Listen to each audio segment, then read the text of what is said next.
Hello students, आज हम औद्योगिक क्रांति के परिणामों की आगे के भाग में चर्चा करेंगे। भाग 7 में आर्थिक व्यवस्था में औद्योगिक क्रांति के फलस्वरूप परिवर्तन आया।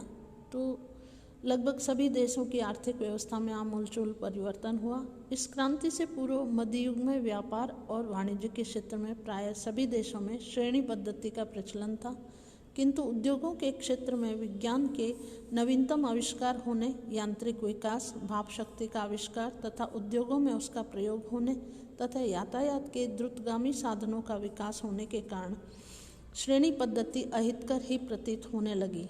विशाल पैमाने पर उत्पादन कार्य प्रारंभ होने के कारण उद्योगपतियों ने इस बात पर अधिक जोर दिया कि श्रेणी पद्धति को समाप्त करके स्वतंत्र व्यापार नीति को लागू किया जाए।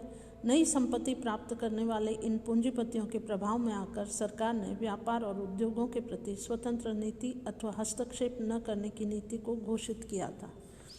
कालांतर में स्वतंत्र व्यापार नीति के द्वारा उद्योगपतियों ने अपनी इच्छा अनुसार अधिकतम लाभ अर्जित करने का प्रयत्न किया। फलस्वरूप श्रमिकों का अधिकाधिक शोषण होने लगा।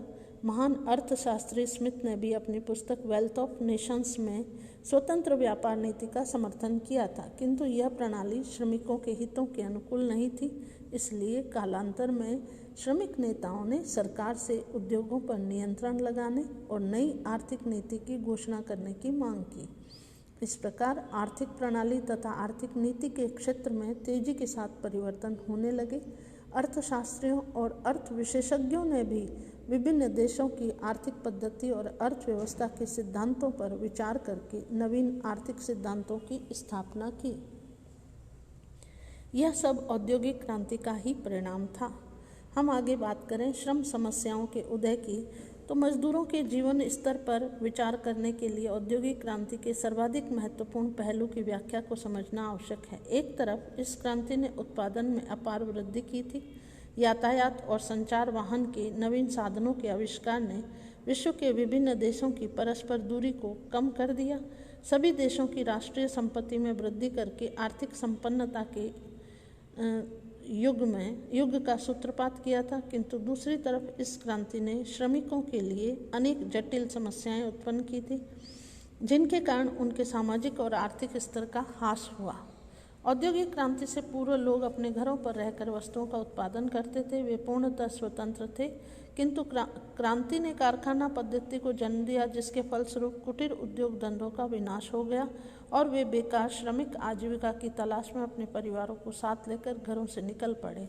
उनके समक्ष कारखानों में कार्य करने की अपेक्षा अन्य कोई विकल्प नहीं था। अतः उन्होंने कारखानों के समीप स्थायी रूप से बसने का निश्चय किया।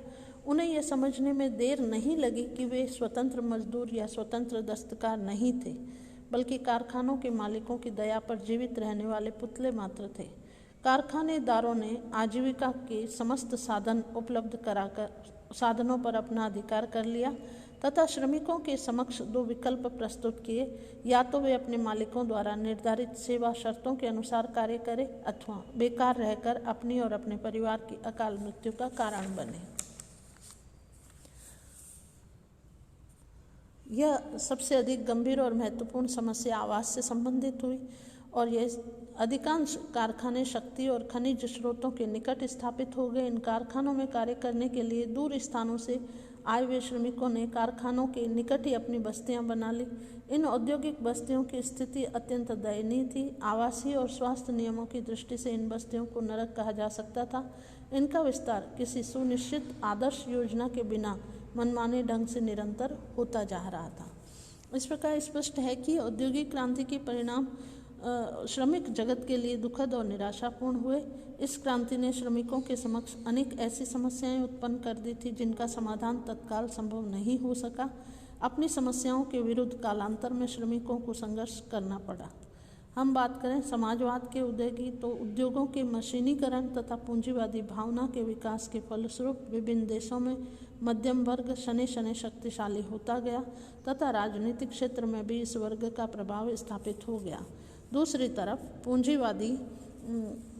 पूंजीपतियों और मिल मालिकों ने मजदूर विरोधी नीतियों ने श्रमिकों को नारकीय जीवन व्यतीत करने पर विवश कर दिया।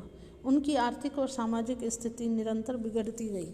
उत्पादन की प्रक्रिया का एक महत्वपूर्ण अंग होते हुए भी मजदूरों की उत्पादन का लाभांश मिलना तो दूर रहा, उन्हें पेट भर भोजन के लिए मजदूरी भी प्राप्त नहीं होती थी। इस प्रकार औद्योगिक क्रांति से प्रभावित देशों में दो परस्पर विरोधी और साथ साथ दृष्टिगोचर होते रहे। प्रथम, पूंजीवादी व्यवस्था उत्तरोत्तर मजबूत हो रही थी। मध्यम वर्ग आर्थिक दृष्टि से निरंतर समृद्ध होता जा रहा था। द्वितीय, श्रमिकों की आर्थिक स्थिति का पतन हो रहा था। उत्पादन की प्रक्रिया का महत्वपूर्ण घटक भूख से मरने को बाध्य था। मजदूरों को अपने श्रम संगठन स्थापित करने का अधिकार नहीं था। संक्षेप में, मजदूर वर्ग पूरी तरह पूंजीपतियों की दया पर जीवित था। इस प्रकार